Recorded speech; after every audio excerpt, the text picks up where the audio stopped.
I drop this clapboard like every week. What? What? I'm impressed it's lasted as long as it has, to be frank. So good job with the crafting. How do you drop it? Because I move the box. And so every time, for some reason, I think just the way I pick up the box, it tends to slide out because it's just sitting on a piece of cardboard in the box. You could just put it somewhere else. I could, but I put it in the box so I don't lose it because I have a tendency to You could just tape a pouch to the table and stick it in a little pouch.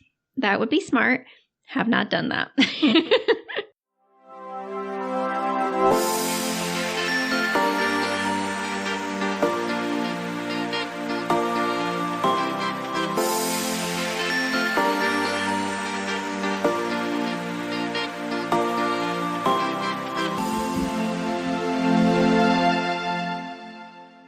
Hello, everybody, and welcome to Book Retorts. I'm Danielle. I'm Sam. And this is the podcast where one of us explains a weird piece of media to the other who has no experience with it. Yes, I am a fledgling baby bird learning to fly through the stories you will share me for the first time, Danielle. Okay, Sam. Anyway. What? You didn't appreciate that one? You didn't like my nature metaphor this time? Well, you know what? See if I ever try anymore. I always appreciate your newborn lamb stories or whatever. Yeah, you seem to breeze by that. I'm like, I'm done with that. I'm done. I don't have time for this. You better have one heck of a story for me today, Danielle, if you're like, I'm not have time for none of your nonsense. We're going right in. Oh, boy, do I. Okay, well, prove it. Okay, we have gotten past Spook Retorts. Woo! Yay! Boo! But we're still running into Hyperion, so today you get a much-needed break from those shenanigans. Well, that's like every week, Danielle. It is. Before I tell you what we're going to do this week, we are going to shout out one of our favorite friends of the podcast, Dustin and his co-hosts for the Rewatch Recap. So listen to this little clip and we'll be back in a second. Hi there, I'm Dustin. Do you have a comfort show that you always go back to? Or perhaps there's a TV series you haven't seen in a while and wonder if it's still any good? Well, welcome to the Rewatch Recap, a show where friends and I will queue up an older TV show we've seen and then give a breakdown with commentary of how we feel watching it now, and making fun of it if it doesn't hold up, of course. Dropping episodes weekly, it's easy to rewatch along with us. We'll be focusing on shows from most any era, so suggestions are always welcome. It's sure to be fun, so be sure to check in with us every Monday on the Rewatch Recap. And we're back. All right, today, Sam, we are doing the 1999 Disney Channel original movie. There it is. Can of Worms. Oh, okay. Well, I should have predicted you have found your new vein of freshly minted weird media. I guess fresh is a strong term, but fresh to me. I needed a break. We needed a breather from our normal stuff. What is your normal stuff if not Disney Channel original movies at this time, Danielle? It's like 80% of the content you share. That's not true. I also do Nancy Drew. I've done some Hardy Boys. Okay, right. I'm sorry, yes. I've done some Korean dramas. What more do you want from me? I've done some rom-coms. I've done 4 Sandra Bullock movies. You've done 2. And we're also trending towards being nothing but Disney Channel original movies and Hyperion at this point. Don't worry. I'll take a break after this. We needed a palate cleanser, and this seemed like an easy win. Palate cleanser from what? Happy Death Day? Yes, exactly. So, Sam, I'm going to apologize in advance for the ending of this movie.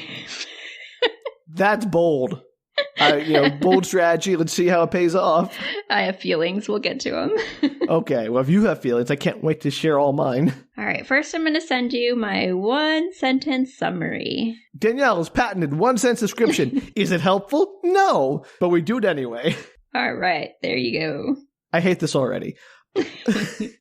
A teen is visited by aliens after he broadcasts a message into space. Hilarious. All right. This sounds a lot like, what was that? Oh, is it not The Travelers or something? There was a movie about a bunch of kids who build a spaceship in their home and they visit some weird alien who's also a kid. You know what I'm talking about, do you? I have no idea, and this is nothing like that movie.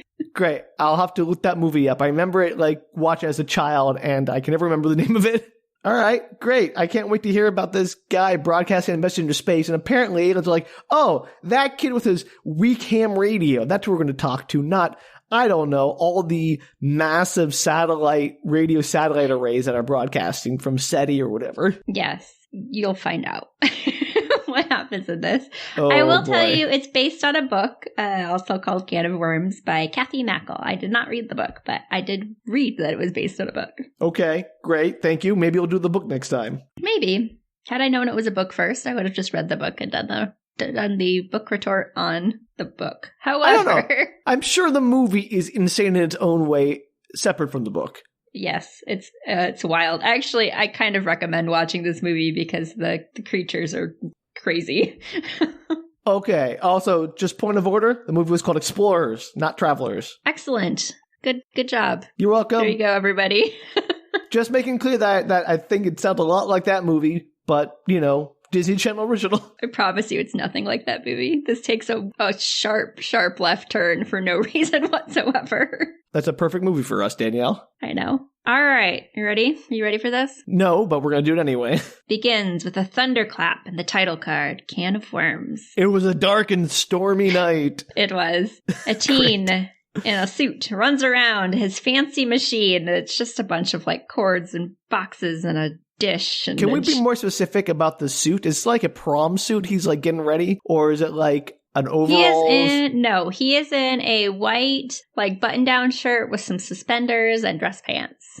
For reasons we don't know yet. Fancy suit. Got it. Like a fancy suit. Okay, I didn't know if it was like a boiler suit or something. I don't know. He's staring up at the sky as the storm rolls in, and he's attaching cables. He's obviously in some kind of, He's going to try to power something with lightning, isn't he? He is. He's in a bit of a panic. That's a terrible idea. No, it's not. He's not planning that. He puts on a pair of headphones with a microphone and sits in front of his laptop, and the storm starts raging down on top of him. There's a big send button at the bottom of the screen. A big sun button at the bottom of the screen. So you put on a headset. Send button. Oh, send button. And you put on a headset. Got it. He says into the microphone, "Fellow citizens of the galaxy, I do not belong on this planet. I am one of you. I am being held against my will. My potential to realize a happy and fulfilled life nullified by the ignorant and cruel indigenous population of Earth. You must save me. Take me away from this. Desperately in need of your assistance, Mike Pillsbury." Sounds like every teenager ever. It's classic. I despise this child already. And it takes a lot for me to hate a child. He's a teenager. You're allowed. He's probably 15, 16. Yeah, and he's all like, I am much better than every other person on this planet. I alone am special. Everyone else here is just automatons. Wait till he enters college and has his first freshman philosophy course, and he become insufferable. I think it's more that he just doesn't feel like he belongs, not that he thinks he's better than anybody. Oh, okay, I'm sorry. Does a teenager not feel like he fits in with everyone else? That he's unique and special? Yeah, well, that's the plot of the story, Sam, is realizing that he's not unique and special. Okay. I mean, again, I'm not trying to belittle, how difficult it is growing up and being a teenager, but it doesn't make it any more insufferable when you're like, I'm the one who doesn't fit in, and everyone else is saying the exact same thing. Well, yeah, but when you're a teenager, you don't realize that everybody else feels the exact same way. This is why we have the benefit of hindsight, can make fun of that, because we went through it. We were insufferable teenagers, and now we can look back and say, yep, that was us, and it sucked. Exactly. So that's where Mike Pillsbury is in his life. Mike Pillsbury, insufferable teenager trying to reach aliens to get off of Earth. Got it. He's just more creative than the rest of us. I swear, if that actually works, it's nonsense. So he hits send, and electricity visually runs through the cables and into the machine, and pulses out of the dish attached to it, shooting it into the sky like a bat signal. And he stands up and he shouts yes enthusiastically, and he's staring up at the storm. He's like, yes, come and get me. What? Does he know anything about cosmic distances or the speed of light and how limited his reach will be? Sam, he knows everything. Okay, he's brilliant. Oh, he's one of those, huh? All right, 2 weeks prior. Wait. Again, this reminds me of another movie. Was it Charlie Sheen? Where they have the aliens and they're polluting Earth to make the greenhouse effect happen? Yeah, I vaguely remember that. Yeah, it is very stupid. And it's hilarious how the aliens have knees that bend backwards. Great. We should do an alien run of movies. I'm doing an alien run of books, Danielle. What more do you want? That's true. But they're not the fun aliens in your book. It's called The Arrival, by the way. Just making sure to put it out there. This is just bad alien movie suggestions. That's what our podcast has been dissolved into. By the way, the Shrike, the most fun alien, Danielle. He's a DJ. That's true. He's a DJ. He has kittens. What's not to like? All right, let's get back to this kid who is, we flash back 2 weeks earlier to him just leading his ordinary life. What led up to this momentous occasion where he shouts yes while pushing a button that does absolutely nothing useful? Yes. So Mike is recapping a story about aliens to a kid and a friend in a very fancy treehouse. And it has slides. Like he has slides that he's drawn on his laptop, but he keeps pushing the button and it shows the picture. Like he has an illustrated story that he's telling. He has a PowerPoint slide on his laptop that he's making a bunch of his friends through in his treehouse. Okay, but the kid is very involved. This kid's probably like 10 and he's like super into the alien story and his friend has clearly heard it before, but is supportive. Okay. Gotta be like, this would be not a fun activity from my perspective. I'm going to be honest. So he's recapping the story. It goes on for quite a while and I wasn't sure how important it was, so I didn't write it down. I meant to go listen to it again because it is vaguely important, but I didn't. Here we go. So this is my summary of what I'm pretty sure the story was, and I apologize, Disney Channel original movie fans, if this was not the actual story. It is a one-line summary. So the story, I think, is about a planet at war and with aliens, obviously, and there's like a peaceful alien branch, and then there's a branch that's coming in to kill the aliens, take over their planet. Okay, so there's a planet that is fighting off an alien invasion. Essentially, I think. And sure, at the end okay. And at the end of the story, the alien parents have this baby, and they like Moses the baby. They send the baby out. He's trying to say he's that baby. Well, he's not saying that he's the baby. He's just telling a story. This is a parallel but this is what we're getting towards, right? Yes, it's like the idea that he might be the baby. This is Superman. So the parents send the baby out into to the ether, and it ends up on Earth being raised by Earth parents. It's just Superman, Danielle. It's basically just Superman, sans alien invasion, and something else destroying the planet. Yes, with different kinds of aliens. And so this is like a story that he's dreamed about in his life. And so he put it together a little presentation for the kid in his neighborhood.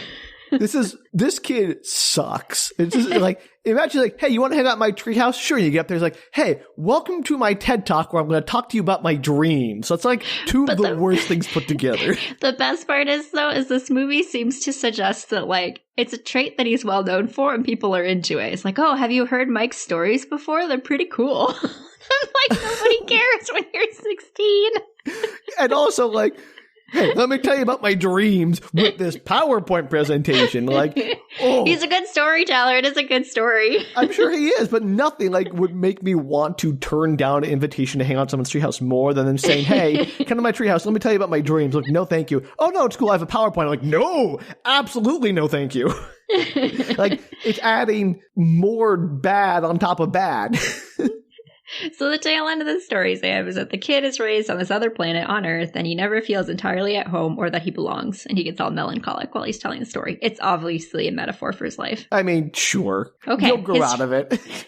His friend I'm the only character I tell you who this is played by. His friend is played by Adam Wiley. I don't know if you know who Adam Wiley is, but he was Curly in Hey Arnold, and he is in literally everything. If you saw his picture, you'd go, oh yeah, that guy. He was in like every 90s, early 2000s show ever.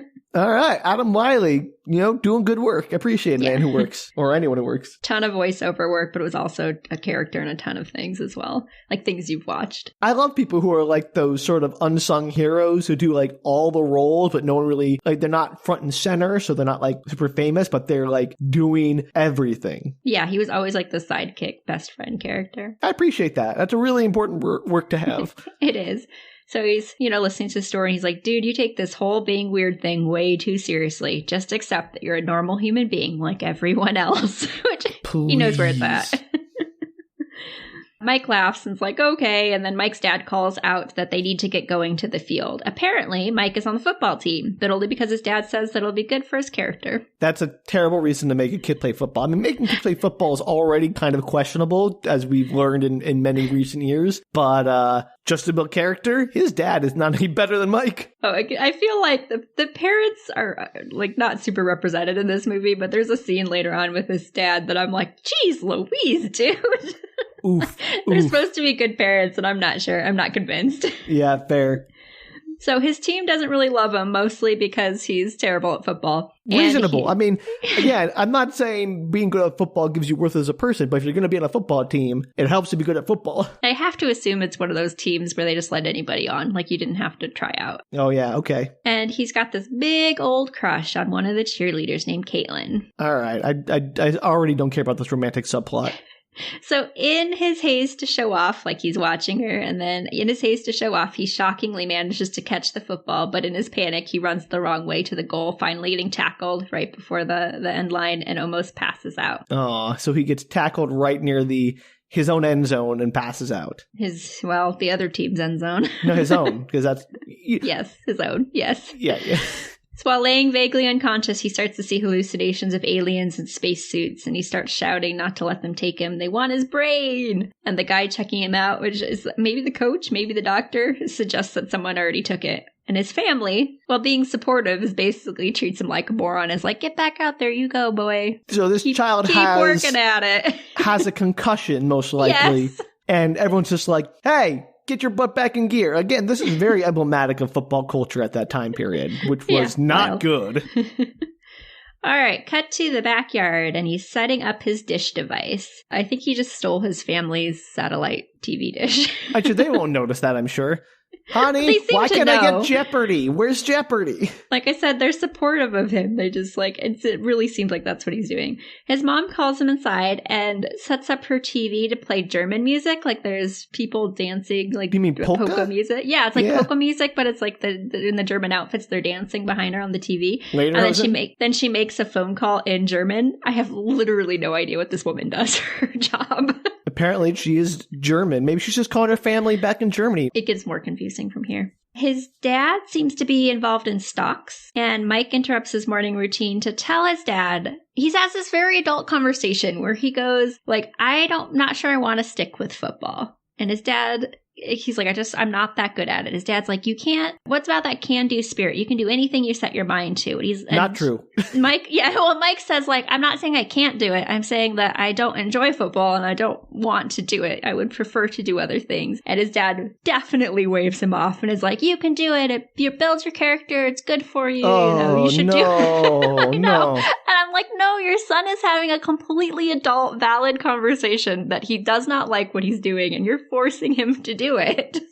Okay, first things first. That idea that you can do anything you put your mind to, I mean, I'm not saying it's bad to encourage people to, follow their bliss or whatever, but, there is natural divisions in humanity. Like some people can do certain things that I can't do, and that's fine. It's about finding things that you like to do and excelling at them. Yeah. Which is what I think the kid is saying here, yeah, and the dad is not getting. To be fair, I don't think they prevent him from doing anything else. It's not like they're saying you have to do football at the cost of other things that you like to do, but they're saying you do have to stick with football. That's not good. You can also do other things, but you do have to stick with football. So, I don't know, questionable. Is his dad a big football fan? Like, why do they care about football? Why can't you do something else at his character? I think there's a line right at the beginning when his dad's calling him to the field that he had done it as a kid or something. One of those things. Yeah. So at school, Scott Schreibner, jock and computer star, picks on him in the computer class.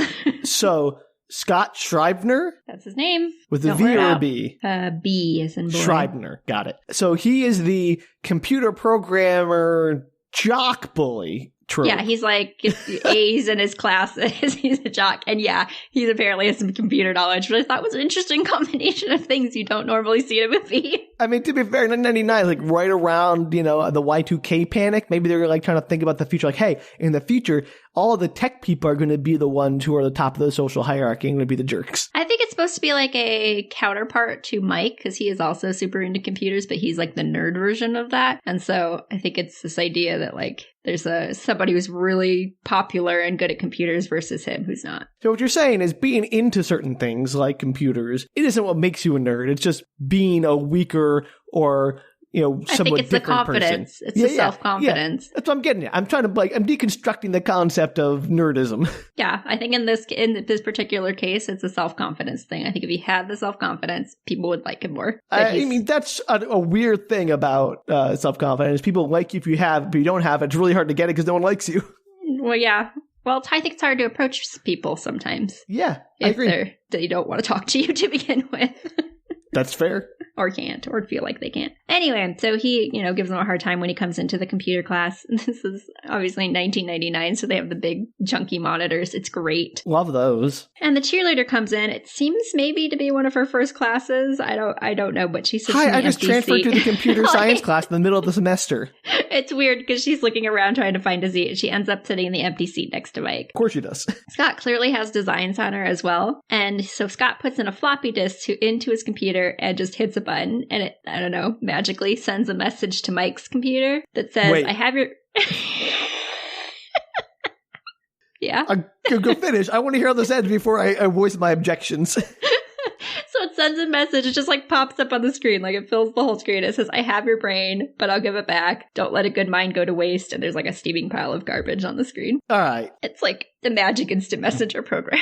Yeah, that hijacks another person's computer from your computer using a floppy disk. And I presume these are not networked because internet was, I guess, still nascent. But it was more of a thing then. But it wasn't like you had a lot of every school had their own local area network where all the computers were connected. Yeah. And one keystroke. That's the amazing part. Well, I mean, he pre-wrote this program on this floppy disk and loaded it up. Apparently. So his friend, which is Adam Wiley, but is actually named Nick. I Googled because I was curious.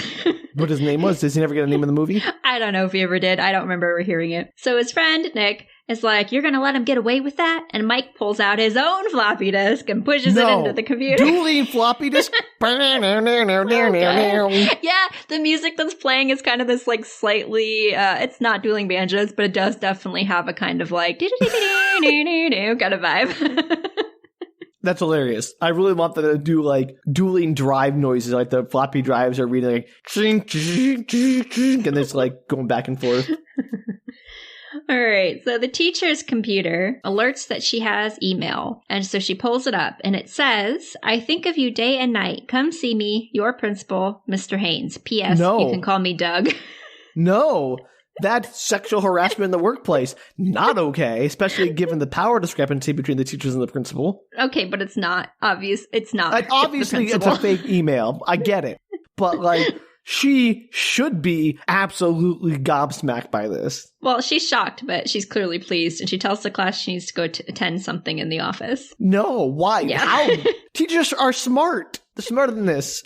Okay, now that she's gone, Mike hits a button and sends animated pigs to everybody's computer. The pigs are rolling around in dirt, and when the pig turns around, it has Scott's face, and everyone laughs. Scott narrows his eyes at him and shakes his head.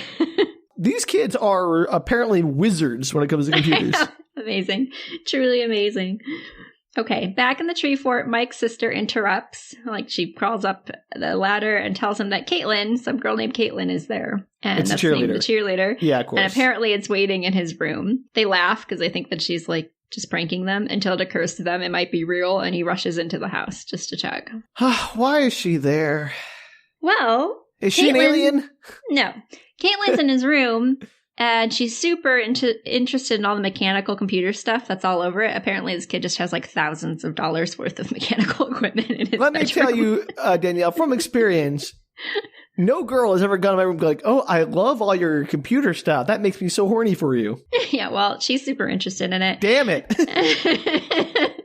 She asks what one of his projects is that he's working on. It's on his desk, and he tells her it's a transmitter. It takes digitized data from a computer and sends it out into space. It's a work in progress. It's not quite working yet. You mean it's a radio? That's what a radio does. It's a fancy radio. So apparently she's there because she thought the prank he pulled was brilliant, and it got her thinking. How is it better than the other prank? And why did the teacher have to leave the room for it? Because it went on to all the computers. So he's actually less brilliant than Scott's prank, who managed to be targeted to a computer he didn't know he was going to be sitting at beforehand. I'm sure he could probably target it, but he just not didn't because he's not as cool. Got it. Because he wanted everybody to see the pig. I'm just saying, I'm not sure his prank is any more impressive than Scott's. I don't know if it is either, but apparently she doesn't want to ask Scott for help. She wants to ask Mike for help. She's doing the decorations for the Halloween dance, and she was hoping he could help with something more high-tech and creative so it wouldn't just be boring like crepe paper and balloons. Okay, sure, fine. And he's very excited by this idea. And we cut scene to a montage of planning and digging through storage rooms for cool stuff to repurpose for the dance. I support this. I would be all into that too. I know you would be. It's totally your kind of project. It is. Oh gosh. Where was Katelyn when I was in high school? So they obviously are growing closer and becoming friends over the montage. And at the end, they look over their work enthusiastically, and Katelyn says they're a good team. And Mike's surprised by that since they came from such different backgrounds. Like, she's a cheerleader and he's such a geek. Oh my gosh, it's a Romeo and Juliet thing. How can they ever reconcile their immense differences? Both being, I assume, white kids at a high school in the suburbs. Yeah. She's like, she tells him for being such a geek, he sure is dumb. And like, why couldn't they be friends or work well together? That's just stupid. Or more than friends. Or man, they almost have a moment, and then she tells him that she's heard he tells some good stories and wants to hear one. No.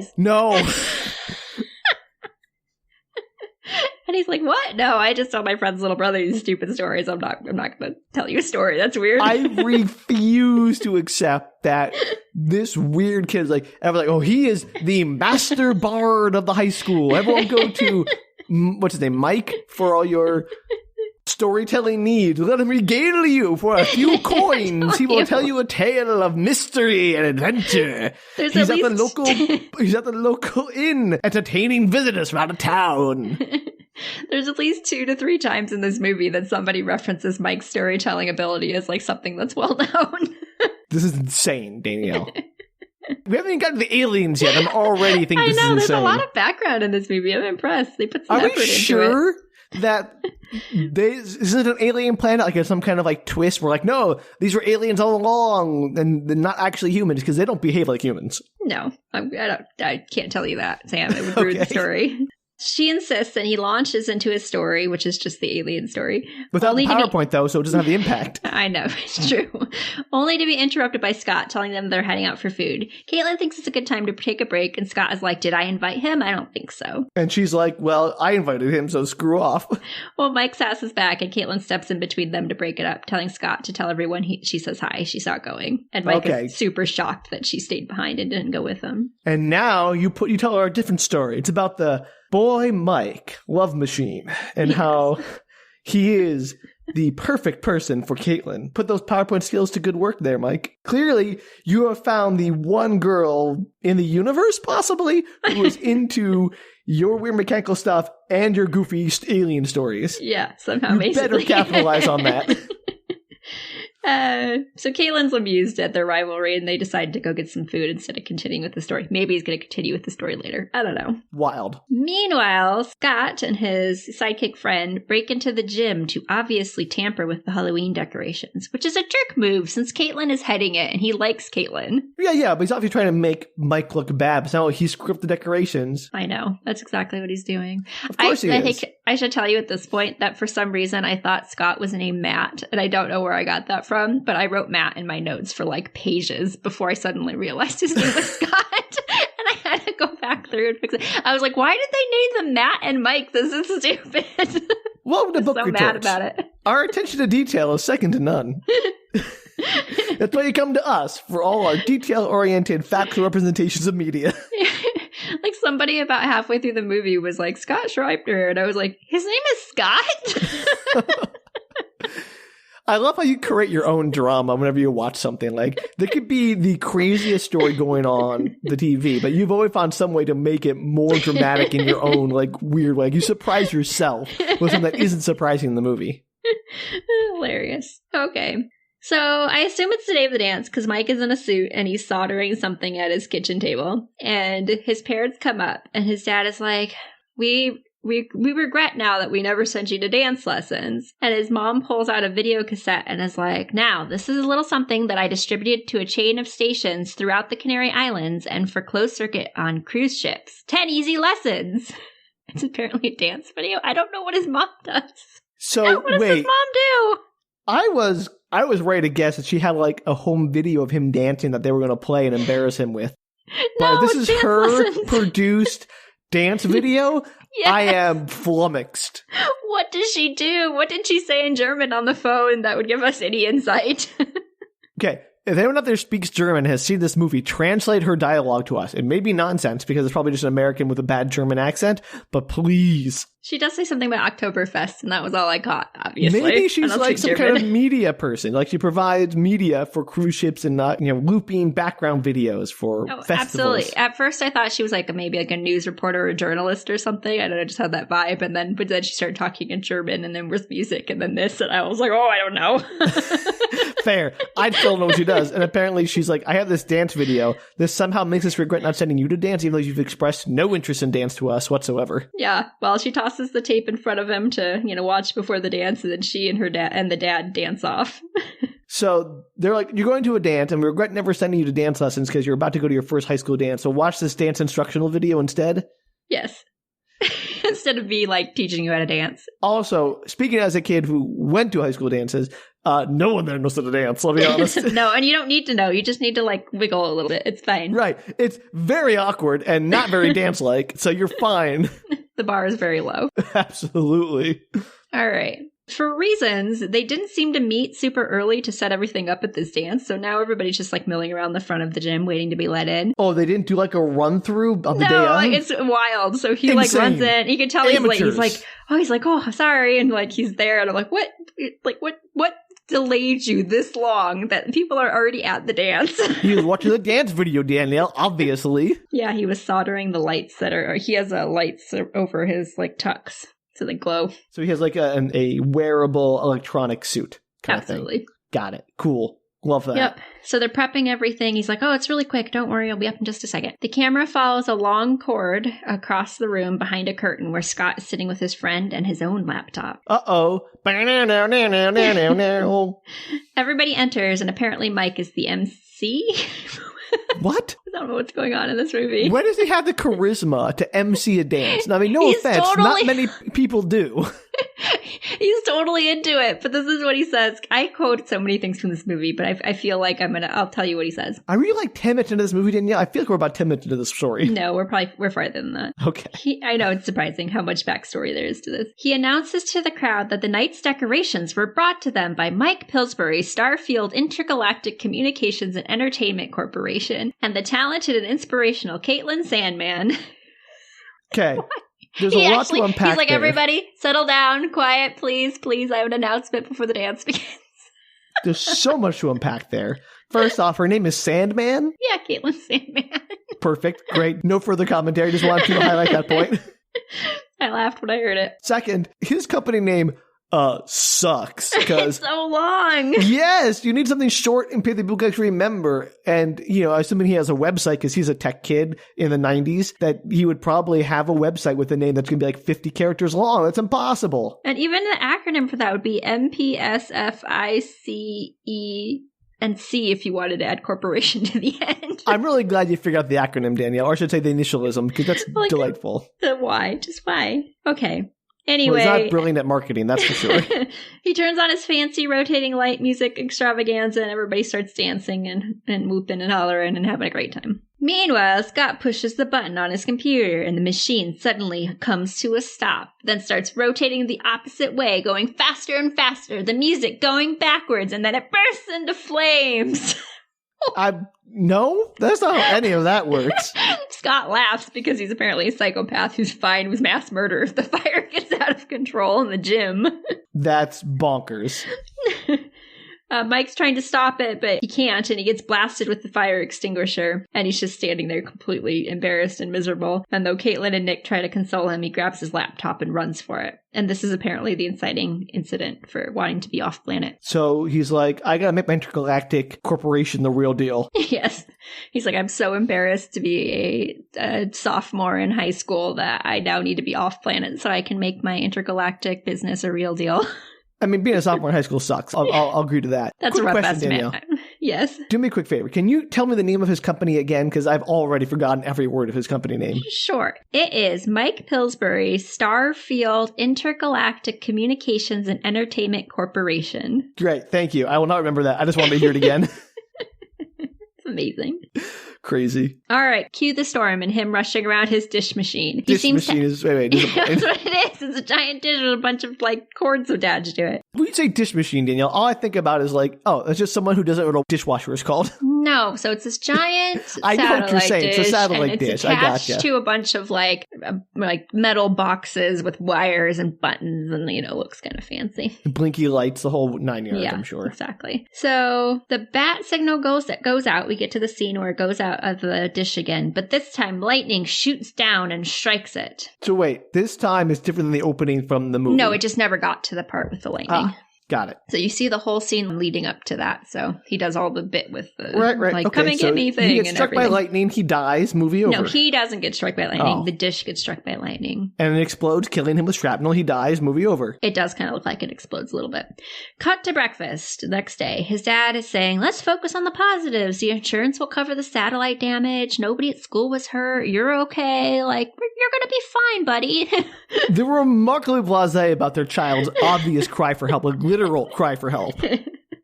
And his sister, who I completely have not talked about, but his sister says it's only right that he suffers because now they're reduced to ordinary network programming on their TV. I like her. She's got her priorities straight. She's very sassy. And the mom's like, you're correct, but we are going to survive. We'll be fine. Amazing. Yeah. His dad tells him to buck up and get back on the horse. A varsity jacket awaits him, and he shuffles off. And his parents look dejected, but they can't help him more. I mean, they could have. They just chose not to. They chose not to, I know. So at school, everybody is staring at him. And it occurred to me that usually you see scenes in movies where everybody's staring at somebody and you're like, that would never happen in real life. But I feel like if you tried to blow up the school dance, everybody might stare at you the next day at school. I do remember when someone set our gym on fire once when I was in high school. Somebody set our gym on fire? Yeah. That was like the last day of school. And I was, I think it was like literally my last day of school there. When you were a senior? Yeah. That's why I didn't know about that. I wasn't there. There was like some kind of assembly or something, and someone came out with like sparklers and roller skates. Oh, no. Yeah. And they went back into like whatever the green room they were using in the gym to set up, and apparently they set their clothes on fire or something. We had to evacuate the gym. That's so sad. I think, I'm not going to say anymore. I don't want to make an identifying comment, but if there had been more school, I imagine they would have gotten some stairs. Some stairs. That's sad. Okay, so anyway, it was one of the few times I actually believed a scene like that. And he passes Katelyn, and she kind of like looks startled, and she goes, what? And I can't tell if she's trying to avoid him or just doesn't know what to say. Like, she kind of says it rudely. Katelyn, don't be a jerk. So back in his treehouse after school, a cutscene, we don't actually get to see him suffer through school. Aww. He's decided to take a nap, and as he closes his eyes, a light passes over the rooftop, and the house starts to shake. He opens his eyes, and he looks out and sees... What does he see, Sam? Spaceship? No, he sees a dog. Why would I be able to guess a dog, Danielle? I don't know. That's why I was giving you an opportunity because you were going to guess a dog.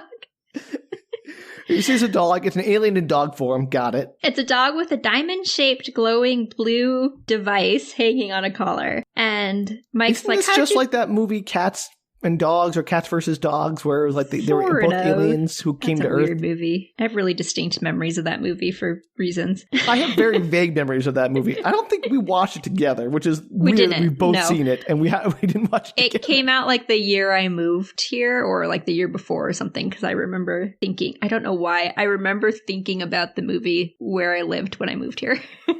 Like within the first few days of living here. I think I saw it on TV or something. I'm like, this is awful. I don't know what's going on. It's terrifying. Anyway, alien dog, sorry. Digression. Yes. And he's like, hey, buddy, how'd you get in here? And goes to help the dog when a voice emanates from it. It says, please don't touch me. Question. Yes. Do they do the hilarious dog lips? Like the CG dog mouth? Oh my God, Sam, I'll get into it in just a second. It's terrifying. Okay, great. Yes, okay. I love this. It goes, my people are a superior race and we abhor casual contact with primitives. The camera zooms in on the blue thing around its neck, like around its collar, and apparently it's a set of giant blue lips with glowing lights around it, and the lips move as it talks. So it is wearing a mouth. It's on a wearing collar. A mouth on a collar. And it's huge. The lips are like bigger than the size of those wax lips you get at like Halloween. And it's calling us the primitives? You're a freaking horror show, my dog, dude. Oh my God, so scary. I like and the camera keeps zooming in on it every time he talks. I was like, stop! I don't need to see this. I have nightmares already. Get it out of my face. The aliens in this are wild. I mean, if they're all dogs with horrifying lip collars, then yeah. It's not. I'm going to find pictures for you after this because you need to see them. I don't want to see that, Danielle. I don't. The alien explains that it's his translation device. Mike says that he must have finally lost his mind, and the voice is like, you haven't. You're gifted with an abundance of intelligence. Otherwise, you wouldn't have been able to open the door. And the door... You might ask what that is. It's a Stargate, Sam. He made a Stargate in his backyard when his satellite dish got struck by lightning. Yes, he did. Wait, why aren't there just Stargates popping up everywhere then? I don't know. You have to have some kind of combination of things to get a Stargate right. Also, he did nothing to try to create a Stargate. This is about his intelligence. This is blind luck. Like, it wasn't like he set out to make a Stargate and had a brilliant realization. This has nothing to do with how smart he is. Right. We get into that, actually. Surprisingly, this movie gets into that. Okay, great. I'm sorry. I thought they were going to let that slide. My mistake. I give this movie too little credit, clearly. You open the Stargate and chime music plays. And Mike looks over and sees a portal coming out. It's a floating doghouse. Like, no. Yes. Okay, this is the weird thing about this movie, Sam, is that the creatures seem like kind of like they look like they're like real. I don't think they're like CGI, or at least not entire CGI. They look like, in the 90s puppets. anyway. You're right. But all the portals are animated. So it's like this weird mix. Cartoons. Yeah, like cartoon style animation. But these like real looking creatures, and it's the weirdest combination. It's very like Who Framed Roger Rabbit. Yeah, it's a bizarre. So the floating doghouse entrance comes up, and it has like the portal, the whirls, with the portal in it. Yeah. And the entity, the alien, introduces itself as Barnabas from the star system Puppis. Boo! You suck. Your names suck. It represents a Galactarian organization, disaster relief, rights violation place. It's a nonprofit. Okay, what's the initialism for that one, Danielle? He doesn't have one. It doesn't have it doesn't have an official name, I don't think. Okay, well, whatever it is, it sounds insane. Basically, it's a Galactarian organization that does disaster relief, rights violations, etc., etc. So he's like it's basically Amnesty International, but Amnesty Intergalactic. Yes, exactly. So the camera insists on showing, like I said, the blue lips over and over every single time we talk, and Mike insists he needs to go. And the voice is like, that's impossible. We have to get off planet immediately. That was the intention, right? Why are you delaying this longer than it needs to be? Let's go.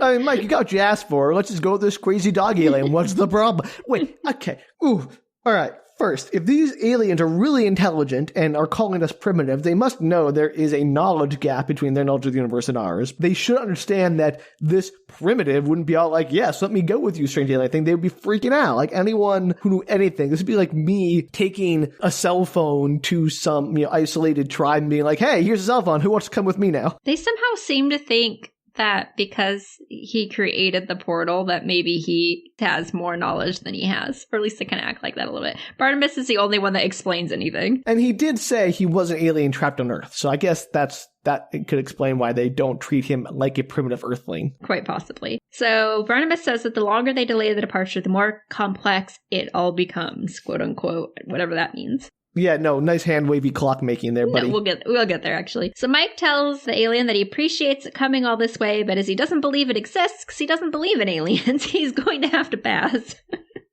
Good argument. I kind of like that he doesn't fully believe in the thing that he requested to take him off planet. I mean, would He's you, like, Danielle? Just kidding. No.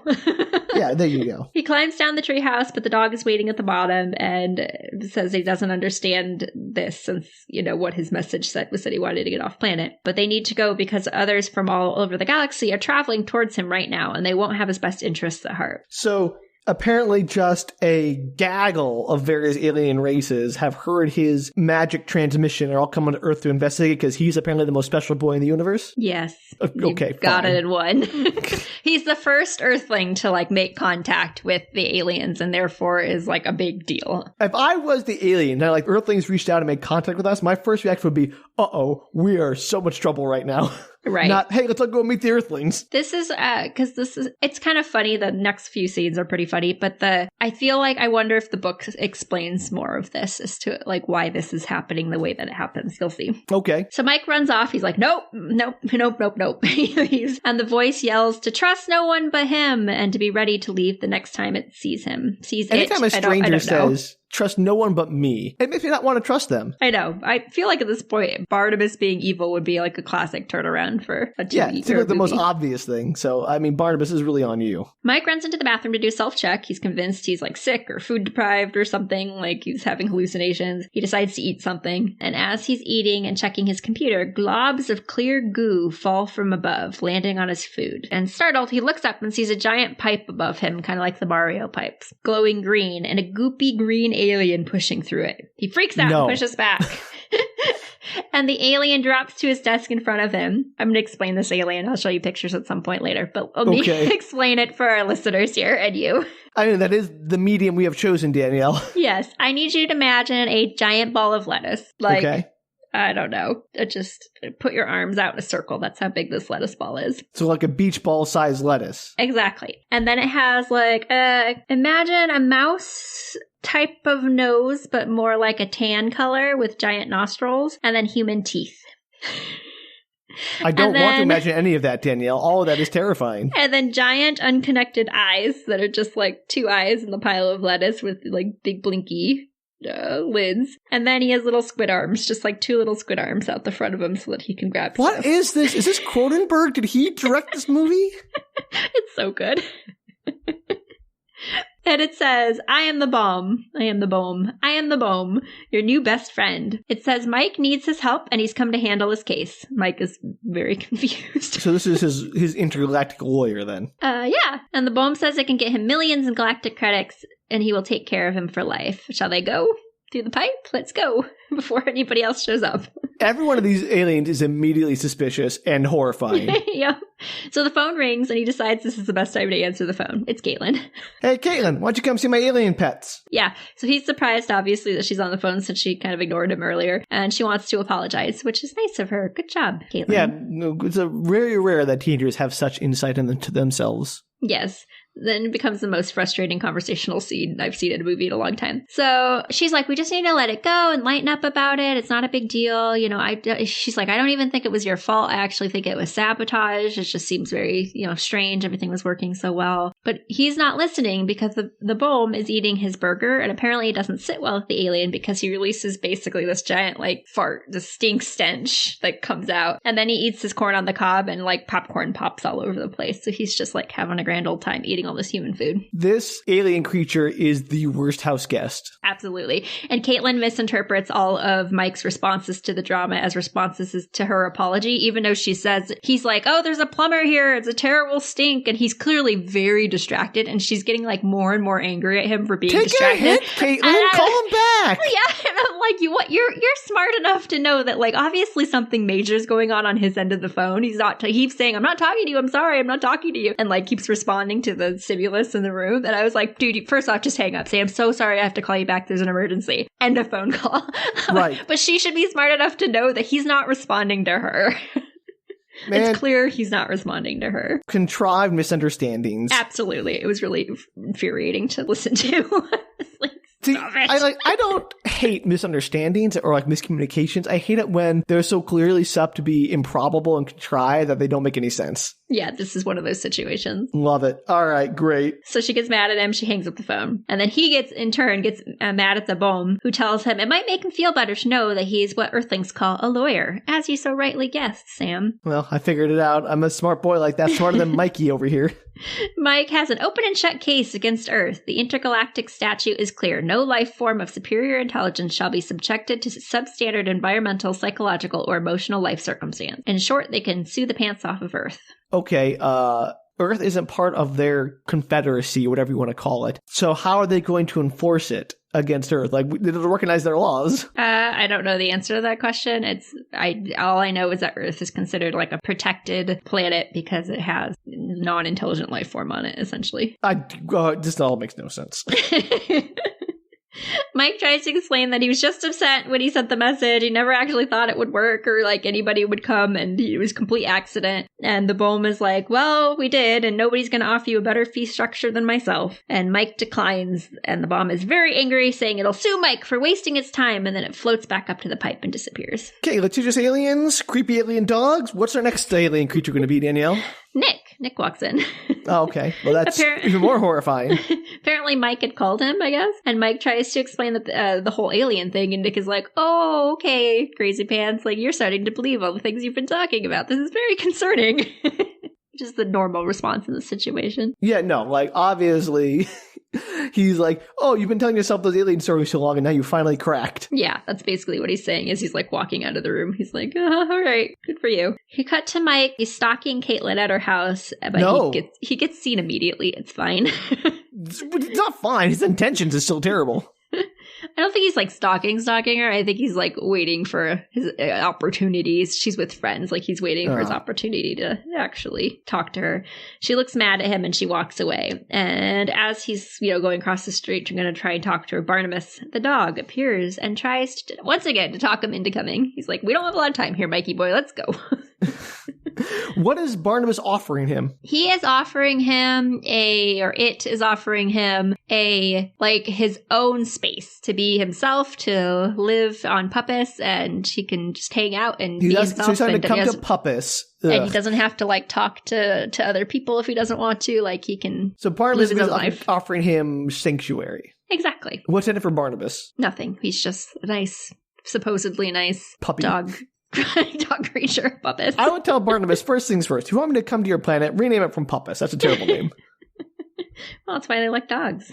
So Mike explains that kids just do dumb things sometimes, and he really didn't mean it. And now he has Barnabas, and now there's some alien lawyer after him, and Barnabas perks up at the mention of the lawyer, saying he was afraid of that. Mike has opened up a can of worms. Take a shot. Oh, it's the name of the movie!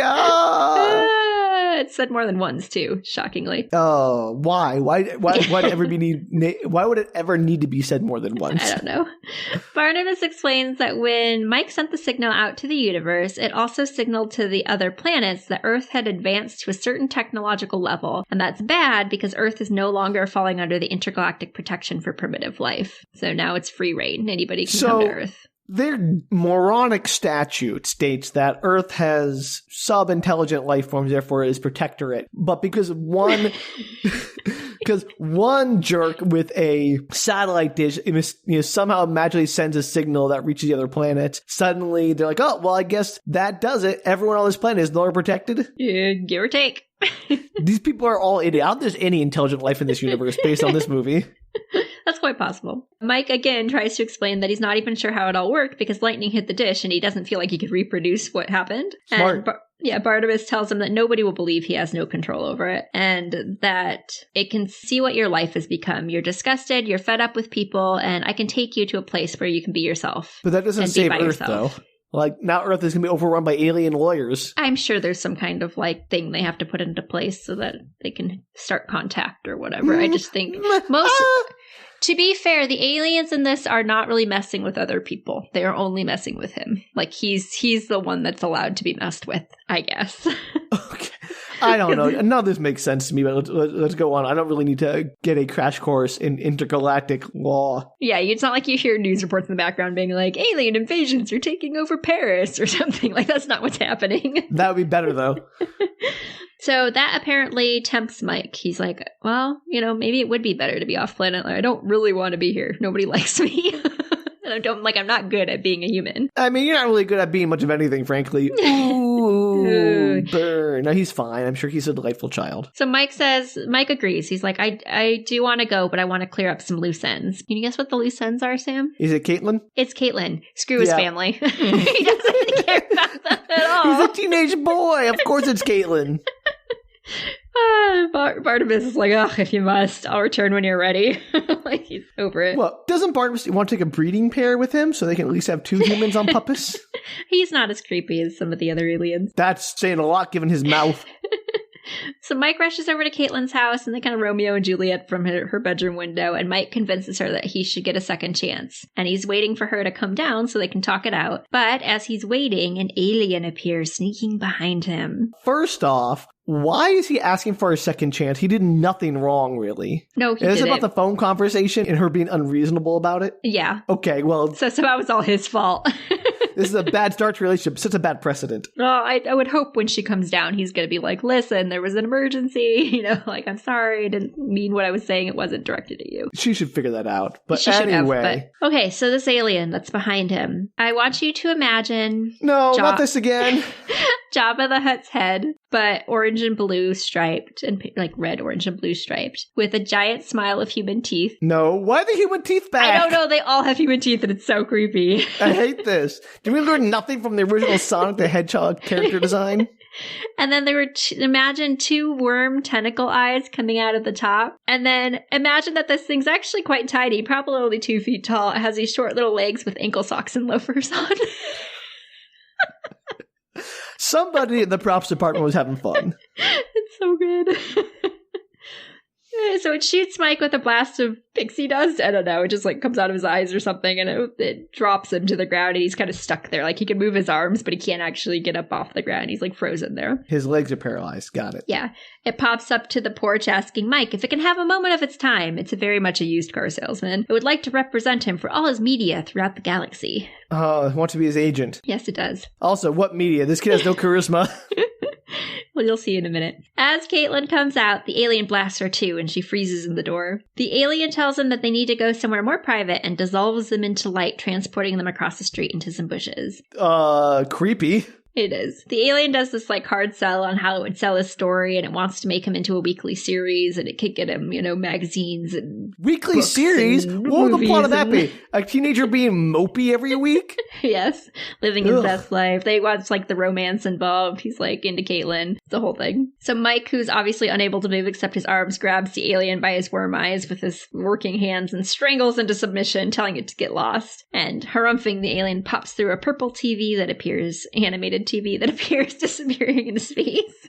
Very on the nose, these aliens. Oh gosh, so funny. Katelyn wakes up at the door, but Mike isn't there. Obviously, he's across the street, and he's just coming too. He's just, being able to push himself up again. Unconscious, essentially. She was basically frozen at the door, like she had no idea what was going on. He tries to get her attention, but she doesn't see him, and upset, she goes back into the house, assuming he's somehow left. Can he not yell? He does yell, but a school bus drives by right at the same time, and then she waits approximately, 0.2 seconds, and then turns around and goes back into the house. These people, I would not want to date somebody that capricious. Katelyn sucks. It's weird, because up until this point, she was super chill, really smart, and then it's just they needed plot line to happen, so they made her completely irrational. I'm like, what the heck? Impatient and awful. Got it. Great. Well, apparently this is good for Mike to learn this about her before they got involved, so now you can avoid that bullet. Yeah, it's completely out of character for her, which I think is interesting. Not that we have much character on her, but I would not have thought that she would be this stupid. That's a real pity. At dinner that night, he asks his parents if he was adopted. The answer is no. She's like, I can show you your birth certificate if you want. Though his sister's trying to convince him that he definitely was. Well, his sister's a punk. I wouldn't listen to her. And later that night, Mike is heading toward the tree fort, and Nick meets up with him. Nick still doesn't believe him and is trying to convince him that he's imagining things as they settle into the fort. And then Barnabas shows up. Yeah, a bright light shoots into the room, and multiple aliens appear, all trying to convince him to, represent their brand, or come with him, or they can represent him. This intergalactic civilization sound, frankly, abhorrent. It doesn't sound scary. It doesn't sound scary. It sounds like a dystopia of commercialism. It sounds like the worst dystopia we predict for a human future, but in an intergalactic level. Absolutely. And there's also this floating squid fish head that asks them out on a date, telling him that they'd have a great time. They could cruise Andromeda. I mean, hot, yes, but what's the age difference here? What's the age of consent in the galaxy? I don't know. So Nick's freaking out, and they climb out of the tree fort and cut to later that night. I don't know. Timeline's very iffy. That happens a lot. Mike's packing while Nick is trying to talk him out of leaving. He's still intent on getting out of there. With Barnabas. I mean, at this point, I'd be like, I have been harassed. There is no escape from these alien predators. And I mean predators in every sense. Yeah, financial predators, sexual predators are all predatory. Wild. Yeah. Mike insists that he doesn't belong on Earth, and as he's trying to find Barnabas, Katelyn appears at the door. She's an alien. No. She tells him that she doesn't get what's going on with him, and because he was totally normal up until today. 2 seconds talking to him, you might be able to explain this. I've turned around the second he wasn't there in front of you. And he's like, I'm sorry, I've had a lot on my mind, and also I'm leaving for another planet, so I've got to go, and I'm very sorry. Fair. Katelyn's like, what? No. And what? And before he goes, he does turn around and he's like, I want to apologize for everything, for the dance and just everything else. For a while, you gave me a feeling that nobody else ever did, which was like, I belonged here. I think he's thinking of a different feeling, if you know what I mean. And he says goodbye and he wanders off through the house to the back of the house towards the tree fort. Nick just shakes his head, doesn't explain anything, and walks after Mike. And Katelyn's just left there bemused. Yeah, well, she waits a beat. She's like kind of looking after him, and then she shuts the front door and like follows after them. Okay. Insane. Inside of the tree fort, for I don't know reasons, the aliens are still inside there arguing. They didn't follow him out of the tree fort. They're just Or inside there arguing with left. each other. Yeah, like they're like, oh, he'll come back sometime. This is where he lives. He'll have to come back here. We'll stake it out.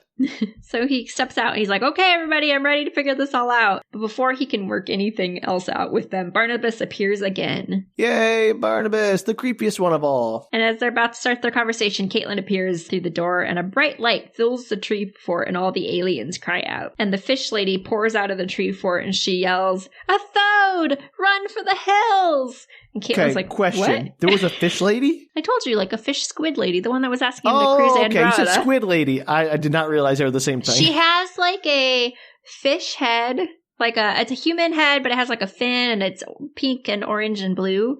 And so then this is nightmare fuel, this movie. And then it goes directly from the neck into squid arms. Perfect. Absolute nightmare fuel. She's like a foot tall.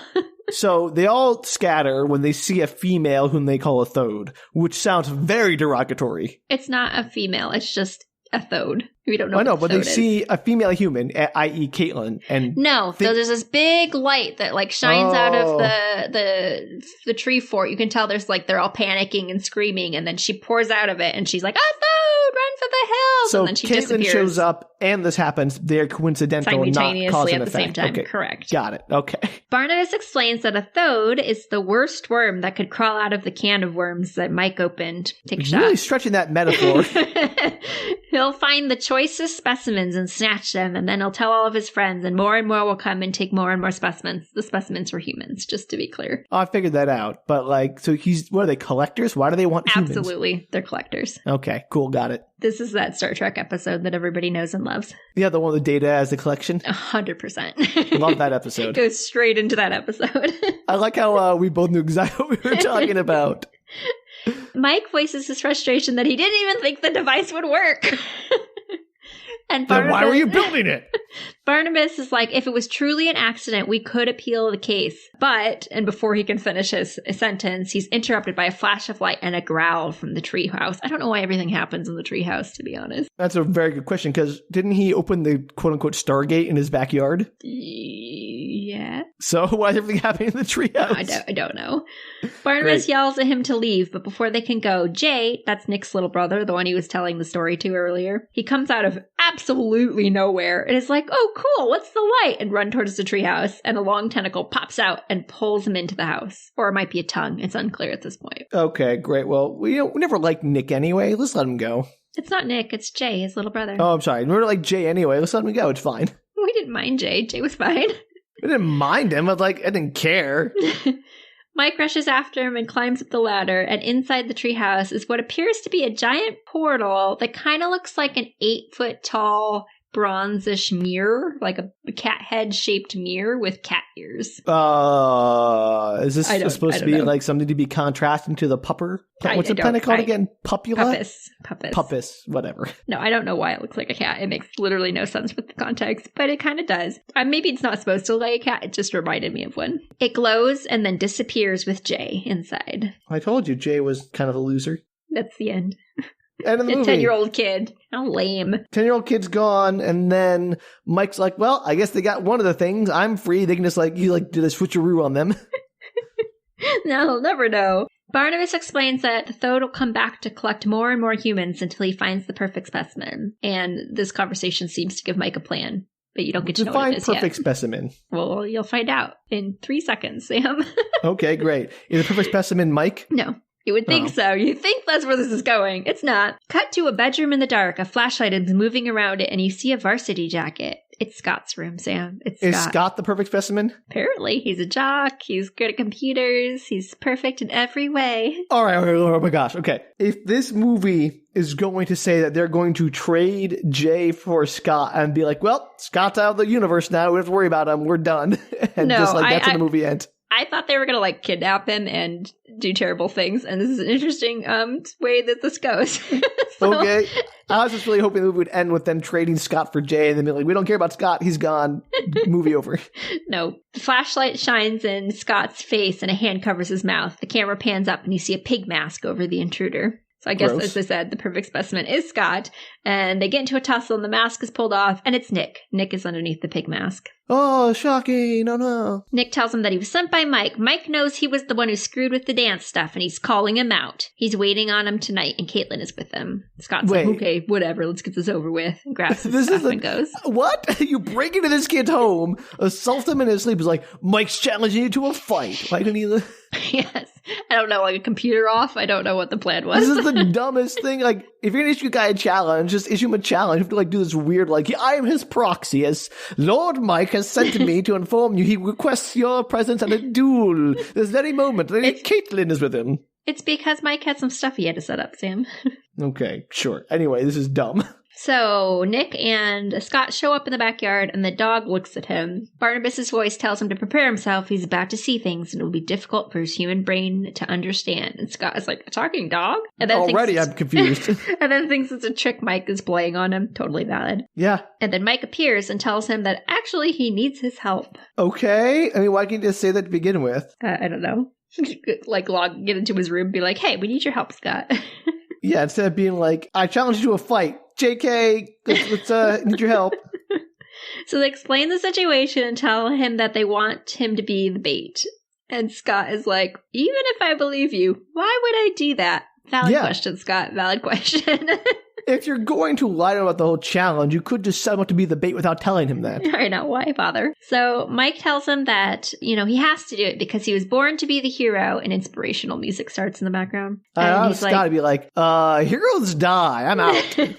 Mike's like, you're on the same football team, we're on the same side, we're in the same part of town, the same planet. You're like, you've got to do this. And also, I dare you. He's not chicken, are you? And what is he, Marty McFly? What is this? They're super high schoolers. Scott's like, no way, I'm not a chicken. And ask what he has to do.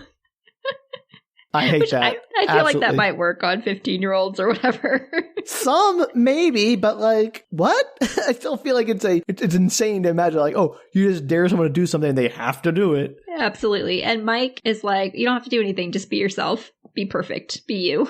Like, it'll work just as you are. He's like, well, that's easy. I can do that. But that's not any explanation of what he actually has to do. Like, well, all he has to stand here? No, they head up to the treehouse. Okay. And I guess for reasons, the cat mirror arrives again. And I guess... So the cat mirror is the Thode. Yes, the Thode. And Barnabas explains that the reason why it appears is because it senses Scott's perfection. Also... that's going quite out on a limb to call Scott perfect. I know. I'm like, this is the best of humanity. No offense, Scott. I'm sure he's a great kid, but also like, oof. So a tentacle tongue reaches out and grabs hold of Scott, pulling him into the portal. And Barnabas shouts, "It's time!" And they all jump into the portal and zap through, I guess. The portal closes on them. Why do all your Disney Channel original movies have to end with them going to some kind of alien world to try to rescue a kidnapped child? Have all my other ones done that? Don't look under the bed? Oh, yeah. I guess there's like a dreamland. That was different than an alien planet. Well, I mean, it's some kind of it's alien not my environment. fault Disney has a thing. That's what I'm saying. Or even with the 13th year, they had to like go into the ocean, like the alien ocean world or whatever to save him, didn't they? No. He was kidnapped by the boat guy. That's right. Yeah. But that was on, but either on way, planet Earth. A lot of child kidnapping going on. You have to have some kind of challenge for the main characters, Sam. Why can't the challenge be an obstacle course instead of rescuing a kidnapped, child? Oh, I don't know the answer to that. Okay, well, that shows a lot about the psychology at Disney, I think. So Thode, they're on the planet, which I assume is called Thode. I don't know. Thodes from Thodes. Thode. I mean, that's lame. Why don't they call the dogs Puppises from Puppis? I don't know if you ever hear what the name of the planet is, so I'm going to call it Thode. So Thode is a bit rainforesty, And Mike asks, like, what the place is, and Barnabas explains that the Thode call it a zoo, but he'd probably call it a prison. What's the difference? Waka waka. There's a T-Rex skull stuck to a tree for ambiance, I guess. It's just there. Human beings like to have dinosaur skeletons around. We know this from their museums. Barnabas leads the way through the jungle. Back in the treehouse yard, Scott is lying on the ground in the daylight, and he wakes up and is like, oh, haha, very funny, guys. Like, I don't know what the joke was, but this is stupid. And as he's looking around, Jay climbs down from the treehouse and tells him not to worry, that Mike will get them out. And Scott's like, out of where? We're, in his backyard. And Jay points across the yard. A giant concrete wall with a window is set into it. Scott runs over to it and can see the forest through the window. So he's inside a building in the middle of the forest. Yeah, he's in some kind of like cage or something. They call them cages later. Meanwhile, the rest of the crew is wandering the forest. And I would say this looks like a cross between a rainforest and like Legend of the Hidden Temple, speaking of obstacle courses. Okay. It just has like a lot of caves and that kind of vibe and like weird things sticking out of the walls and crystals and, that kind of thing. Sounds like a fun time. Yeah, they come across a device that looks like, I would say it looks like a barrel, but it's kind of like a Mayan-style barrel, and it has orange crystals pointing out of it. And Barnabas tells him that it seems to be the master control for the cages for all the specimens. Well, isn't that convenient, just sitting out in the middle of nowhere? Classic. Must be a kid's movie. Which is where they realize, this is where they suddenly realize Scott's not with them. They're like, where's Scott? Oh, he must be in one of the cages. Are they morons? It was funny because I was just getting to the point in my head where I was like, are they not concerned that Scott isn't there? Also, Barnabas should know better. It's funny. So Katelyn is wandering and she finds a window and she looks into it, and it's one of the cages, obviously, and it's raging fire and a rock face. And it looks like each window demonstrates another species in its habitat. So like I said, it's like that Star Trek episode. Got it. So far, so good. Yeah. So one of the windows catches Mike's attention, and it's an alien from the stories that he always told Jay, the ones that he had drawn for his computer. So is he supposed to be like the savior of all those kidnapped by the Thodes? I am not going to explain this to you, and we'll see where you end up on it, Sam. Great. So he's like obviously shocked to see them. They're called the Hansel. And the Hansel... Where are the Gretels? I know. What a weird name. What a choice. I don't know. And so he's like, oh my gosh, that's crazy. Like I had dreams about these. I drew them. And the Hansel approaches the window and looks out at a bewildered Mike who kind of stares at him in wonder. And Mike places his hand against the glass like he's having some kind of connection. Nick is like, how did you know about them? And the Hansel just watches them expressively, clearly. I don't know. I would say it looks like he recognizes him, the Hansel, or he or she recognizes Mike, but I can't tell you. It doesn't speak. Okay, I'm so glad we have this moment. They're having a moment. Mike promises to get the Hansel out, and they run out to find Scott and Jay as the Hansel watches them retreat. How many cages are on this planet? If the whole planet is nothing but a giant zoo, they're never going to find Scott and Jay. Well, they do pretty quickly. They run around, they run through a cave, they find them. Oh, that was easy. Yeah, it doesn't take very long. I had to find the zoo map, and there said human exhibit right there. Yeah, there was probably like a sign on the thing that said Scott and Jay. You are here. They find them, but they can't hear them through the glass. And Scott and Jay aren't paying any attention because Jay's telling Scott the story of the Hansels and the baby who was adopted to Earth during the war. And Scott's like, oh, doesn't that sound like Mike made that story up about himself? Like he doesn't feel like he belongs on this planet. It's like a metaphor for his life. And Jay's like, very good. Yeah, it does. Little 10-year-old. After he cribbed freaking Superman for it, too. So they can't obviously get in touch with them, and Barnabas suggests that there must be a key somewhere. What about the giant master control crystals you found? Well, they could, it's just crystals pointing out of a barrel. They don't know how to work them. What was the point of that thing? We'll get there, Sam, or not. You'll find out. Maybe Are there they gonna blow it up and open all the point. doors? Because anytime you blow up something that opens the doors of cages or prisons, that's a bad design. It is. So Barnabas is like, there's probably a key somewhere. And the voice behind them says, very astute. And they all turn around in surprise. And it's a Thode. It is. It's a human. Well, it looks like a human. I've taken this form to be more pleasing to you. He has a red glowing giant necklace and he pats it. And he's like, I keep careful watch over this key. Like, nobody's going to get it but me. Ha ha ha ha. Is this another instance where the villain or hero's plan would have succeeded if they'd only done nothing? Because why would you be like, aha, there's only one key for this thing, and it's right here. Let me show you where it is. Yeah, and bring it to you. I feel like if the Thode had just let them wander, they probably would have been fine. Yeah, like what's they going to do? If you don't literally bring the key to them, they're screwed. Oh, I mean, you'll find out in a second, but I think he's trying to capture them to put them into the cages as well. Yeah, but send someone else or leave the key back in your office while you do that. Apparently he's the only Thode. I don't know. I don't think he is, but on this planet at this moment, it seems like he's the only one. Okay, sure. Great. He's in charge of the whole zoo. He says not to worry about their friends because they'll be quite pampered, and Mike insists that they should be home with their own kind, and the man laughs, telling him he, of all people, should talk. Aww. He says they won't even be lonely because he's collecting more of them, and he wanted to thank them for becoming part of his collection as well. And then he shoots his tongue out and tries to attack Katelyn, but they dodge and run for it. Katelyn seems pretty cool with all of this, by the way. Yes, he's super chill. Back in the tunnels, because they run out of the tunnels, the Thode turns into a human frog, red and green alien lizard hybrid. What? That's what he turns into. Are they shapeshifters? No, I guess he was a human. Now he's like, his clothes rip off him, a Hulk style, and he turns into a lizard frog thing. All right, I'm going with it. Whatever. So I guess they come up with a plan as they're running through the jungle, and the Thode is like searching behind them, because as the Thode gets closer to their hiding spot, they decide to hide. Mike steps out in front of him. The Thode asks where the others are, and Mike says they're right behind him, and he turns, and they pull a rope thing, and that swings down a cage that they magically found in the jungle, trapping the Thode! What? I don't know, Sam. How did they have a time to, like, Dennis the Menace this whole thing together? You don't see that. You see them running, and then he's like, what's the plan? And then he's like, my plan was just to get here. Now we have to improvise. And the next scene is him, like, the Thode finding them and him stepping out and being like, I'm right here. Scooby-Doo the Thode here up this elaborate trap. This is insane. I feel like the end of this movie gets absurd quickly. Wait, this isn't absurd already? It's already absurd, but just like keep piling on the absurdities. Okay. Katelyn grabs the key off of his necklace and they run back to the tunnels while the Thode is trapped inside his cage. Not for long, I presume.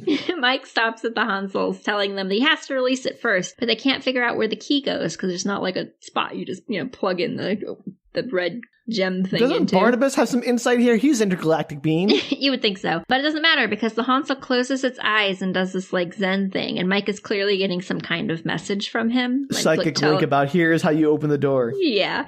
And he's like, oh, I know how it works. And he waves the stone across the window in some kind of specific pattern, and the cave door opens, and he tells the Hansel to leave. It's free. Run away. Go. I never loved you anyway. Get out of here. Be free. I guess the Hansel doesn't speak English because it does some kind of like thank you, kind of like a ASL sign, but not quite. All right. Thank you. And leaves the caves, and they go off to rescue the others. Is there any point to that thing? Is it coming back later? Or is that just I'm pointless? not going to tell you. Barnabas tells them they must go through the Thode gate that they came through, so they have to... Can't Barnabas make his own gates? Like, doesn't he have intergalactic travel? Apparently not. I don't know why they have to go through the specific that gate, but they do. I think just so they have to run back through the jungle. I mean, yes, but okay, sure. So they've gotten Jay and Scott out of their cage, and they're running back through the jungle, and Mike stops them at the crystal gate control and does the pattern with the key over the crystals, and apparently that's all it takes, because you hear the sound of doors opening and the aliens hollering as they get their freedom. But they have nowhere to go, because they have to get out to the Thode gate. Well, maybe they're all heading toward the Thode gate. I don't know. Maybe they can make their own gates. I don't know, Sam. Thode Gate sounds like a train station in England somewhere. It does. Next stop, Thode Gate. Followed by Worcestershire. I assume they're called Thodes because they look like toads. Okay, I mean, sure. Good enough for me. When they have a planet called Puppis, naming clearly wasn't the top priority for the writers. So they make it to the gate and dive through, celebrating their return when they realize that the Stargate is still open. Barnabas cries out that it won't close if something is still traveling in it, and they realize that the Thode has managed to escape and is hot on their trail. You mean the powerful being of indeterminate strength was able to escape your hastily improvised cage? Absolutely. Shocking. Barnabas is like, I'm going to try and contact the police. I assume the intergalactic police, but the line No, he's calling the local PO. The line is busy. He's like, that's such a dangerous universe. Why? Why are they so eager to bring humanity into it, then? Barnabas will keep trying if Mike stalls him. He's like, oh, you want me to stall a Thode? What am I supposed to do? Yeah, like, hey, Thody, look, there's something you can kidnap over there. Yeah, so basically kind of how it goes down. So the Thode appears and screams that he released his entire collection and he will pay. And I guess Mike's way of stalling him is just to get mouthy. And he tells him, you know what? On our planet, we eat frog legs. And the Thode lashes out with his tongue, trying to drag him back through the portal. So wait, his whole distraction is just to be like a smartass to the Thode? Absolutely. I don't know what else you're supposed to do to the Thode, to be fair. I mean, that's a good point. I had no better plan, but I'm surprised that works. Yeah. Well, it doesn't, because he gets dragged by his tongue towards the portal, and everybody, like, jumps on him trying to hold him back, but apparently the Thode's tongue is super strong. Couldn't they just, like, beat the Thode with, like, a pipe or something? Right, like sticks in the woods in the backyard. I don't know. Yeah, they could probably find some bats or whatever. I'm sure they have the equipment to render a Thode unconscious if necessary. Well, I guess not. They're just trying to hold Mike down to the ground so that he doesn't get dragged into the portal because he's getting closer and closer. But finally, the police arrive. Okay, couple of things. Yes. I just thought of this. If the intergalactic police are a thing, and everyone knows the Thodes kidnap creatures, why have they not been arrested before? Apparently there are warrants out for the Thode's arrest, but they've never been able to catch him. Well, they don't know where it is! Why? Yeah, they don't know where the planet is, apparently. Yeah. Maybe they don't know where the planet is. Maybe they have to use the Thodes. There's a line earlier in the movie where the Barnabas says that once he gets to his planet, he's safe. Like, he's only unsafe if he's off planet. So maybe there's some kind of protection. Okay, but everyone seems to be able to get to Earth magically, so why are the other planets somehow secure? I don't know. Maybe his planet has, like, protections or wards on it or something. Okay, whatever. I don't know. There's a throwaway line about how once he gets to his planet, like, nobody can touch him. I'm just saying, the police could set up a sting operation just as, like, if these Absolutely 15-year-old kids could do it, the police here are incompetent. Which, again, is not, terribly unreflective of reality in many ways. Okay, well, the police are here, Sam, and it's a giant animated door that appears on the ground that says police. Like, it's almost like one of those telephone boxes, kind of, little Dr. Who-ian. Yeah, gotcha. With, it says police, and it has, there's sirens going off, and dramatic music plays, and a blue humanoid alien with a red light on its head. Rotating light pops out. Nothing can surprise me anymore, Danielle. I'm jaded. Telling them to freeze. He's got over 100 warrants on the Thode, and he holds him at gunpoint, locking him in future handcuffs. The cop takes statements before taking the Thode away. Great! Yay! Everyone's safe! Yay! Oh, yay! Cut scene to a football game. No, I thought we were done with the football. Mike's sitting on the bench when Barnabas runs up to tell him that the Federation has handed down its ruling. They've deemed the initial transmission to be accidental, and Earth is now classified again as a protected planet. Okay, great, but also duh. But second, this is a horrifying future for humanity if we ever manage to master any kind of intergalactic communication. And hopefully they don't. No kidding. The Thode has been sentenced to jail, and the Hansel is safe and thankful. Mike is relieved that the planet is saved. Okay, question. Why is the Hansel so important? What about all the other aliens that he released from the cages? Oh, Sam. I have feelings. Let me finish, and then we can talk about the Hansel. Okay. So Barnabas lets him know that he still has a place on his planet if he'd like to come. And Mike decides that Earth is actually his home, so even if it doesn't always feel like it. So they say their goodbyes and Barnabas runs off. Mike gets sent into the game, the football game, immediately being piled upon during a run, and Scott shows up to help him up, asking why he stays on the team. Mike says, "Believe it or not, it's where I belong. It isn't. And I'm going to prove it to you." And Scott you don't is like football. Just leave. It's fine. You don't have to like everything. You should be like Scott going to like some art class and be like, "I hate painting, but I'm going to be here because it's where I belong." Like, no. Scott's like, "Okay, Pillsbury," and helps him up off the ground. And the cheerleaders do a Go Mike cheer, and Peppy's 90s synth music plays as they head into the huddle. The end. The movie? Okay. What is the point of anything in this movie? Sam, I have so many feelings about this movie because I feel like there's a huge plot thread with the Hansel that does not get resolved. This feels, again, like we have the same thing when we talk about Don't Go to the Bed, where there seems to be a bunch of plot lines that were cut. Or, no, it was 13th Year we had that. Either way, in both of them. It seems like they Don't Go to the Bed is perfect as it is. 13th Year definitely has some plot lines that are missing. Either way, it seems like Disney has a habit of trimming, probably for time, these movies to fit their TV slots and for the commercial breaks, and end up trimming a bunch of the secondary plots that help make sense of anything. Right. Like, why does Mike have dreams about these aliens? Why does he, like, know their entire history of this planet, of the Hansel? He knows the Hansel exists, but he is supposedly human. And then he has a moment with the Hansel when he finds him, and they're like, whatever, psychic They speaking. commune. Like, is he a Hansel? Like, what the heck, man?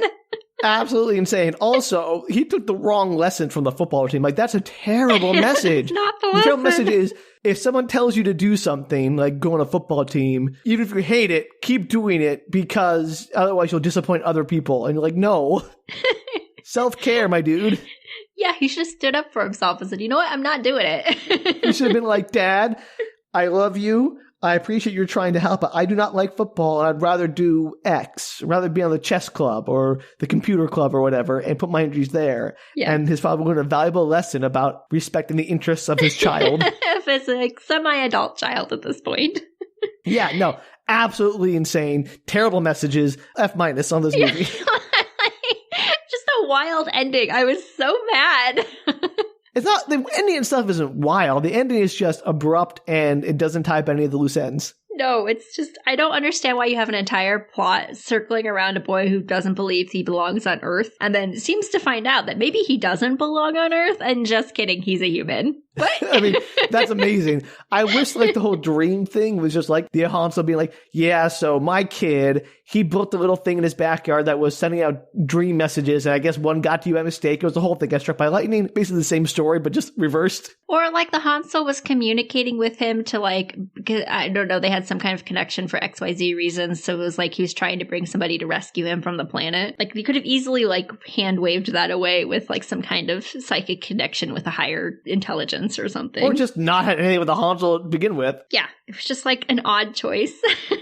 It was entirely superfluous. It makes me want to read, or like, it makes me want to read the book, actually. I wonder if there's a whole, like, reason behind the Hansel in the book, if they exist in it. I do think we have a nice tradition here on Book Retorts of trying to do book-movie pairs. Maybe we'll do that. We'll do Maybe. yeah. I'll see if the book's any different. Well, thank you for sharing that, Danielle. I'm not sure I understood it in any way. I honestly believe that this did not take place on Earth because none of the characters behave like human beings. So there's that. There's my theory to make this make sense. Is this is not Earth, and this is all just some weird thing happening on some alien planet. That's quite possible. They do call it Earth, but what do I know? I mean, maybe that's just their word for Earth. Earth just means like dirt in our language, so. That's true. It's like Terra. Yeah, Terra, Earth, whatever you want to call it. It doesn't matter. It's all the same. So maybe this is just like the alien word for it. Anyway, if you want to fund our program for contacting aliens, because I think you and me, Danielle, would be the best representatives of Earth to contact aliens. Do we want to contact aliens? They seem terrible in this movie. I mean, Danielle, come on. Don't you want to be famous? No. The Hansel seemed like the only chill species in this entire movie. Don't you want to meet a talking dog with terrifying blue lip collars? I mean, I wouldn't say no. Don't you want to satisfy the dreams you're always having for that alien race? I don't think I'm having dreams about an alien race, so you Way you to don't play remember along, all your Danielle. dreams. Thank you for being my improv partner on this podcast. That's the last time I tried to involve you in a bit. Oh, sure it is. Until next week. Well, I tried, Danielle. I tried to get some business going, and you just rejected it. So I guess there's no business this week, everyone. Send your money to the ASPCA or something. Well, we're still doing so well with the dehumidifier that I didn't really feel like we needed new business this week. Oh, okay. Yeah, that's going off like gangbusters. Join us next week for more dehumidifiers. Oh, that's the Will most Sam important thing. does part 4 of Yeah. The Fall of Hyperion. Well, if you want to send us your ideas or who you think would be the best person to contact aliens, Sam you can or do me. so at bookretorts.com. You can also tweet or Instagram or Facebook us at Book Retorts. Until next week, if you're a teenager, let me tell you, you'll grow out of it and you'll be happier for it. Don't worry, it gets better. Just hang in there, buddies. Yeah, we've all been there. It sucks, but it gets better. And until then, bye. Bye. Take care, everybody.